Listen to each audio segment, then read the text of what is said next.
break down to us what are the steps a 20-year-old or a 22-year-old should consider to prepare for interview in terms of soft skills and body language? I think the one thing that we really, as young graduates or students now applying for jobs and sitting for interviews, the one thing that they really don't pay attention to or take very lightly are mock interviews. It's not, an interview cannot be prepared just in the brain, just in the head. It has to be physically given. You have to experience your body, your muscles need to experience an interview. And I lay a lot of emphasis on mock interviews. So to begin with, now after that, from the way you walk, the way you talk, the way you shake hands, the way you sit, the way you react to a question, the way you use your hand gestures. I mean, there are a lot of things that are cues for the interviewer. Right. Whether that conversation is going towards a negative side of things or the other way. So body language plays an important role. Students today should ideally be observing people who are part of, let's say, the C-suite. By the C-suite, we mean CXOs, CMOs, CHROs. Right. These are people who are the think tank, the management of any corporate, any company. Now, how do you experience that? You do that by participating in an internship, doing some kind of a summer project, attending events, corporate events where you have such people attending and participating. And merely by observing such people, you can actually learn a lot of things. Right. So you don't really have to interact with them and ask them a question to understand where they're coming from. You can also observe. So it's called cognitive learning.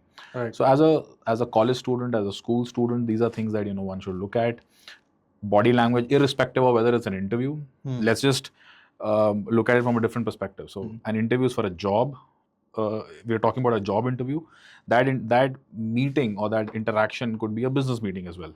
It could be with a potential client. It could be with a potential vendor. It could be you selling your product or service to somebody else. Yeah. In that case, it's an equal interview, right?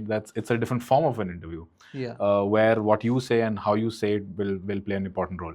So body language, your communication skills, the way you're walking, the way you're talking, the way you're sitting, the way you're moving your hands, everything then again comes into play. Yeah.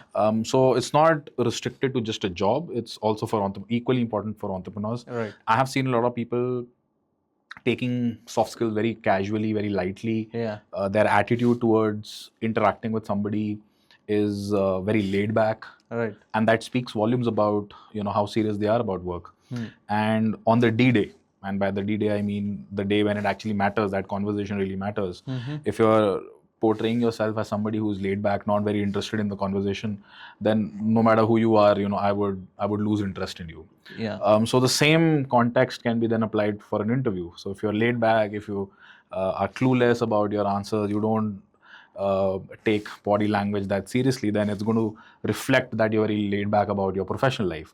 Yeah. And so I won't be interested in you. So body language overall plays an important role in anybody's life and in different walks of life as well. So I think students watching this podcast should definitely consider body language as something that can really be a game changer at times. It could be a boring conversation, but a positive body language and a good attitude towards the conversation can actually leave a long-lasting impact. So you might just be somebody that the other person tends to remember a little longer than somebody else, and that alone can get you business. So these are little things that really play an important role. We often don't consider them to be important factors to teach and to learn as well. But these are things that are silent killers or silent makers in their own way. Right.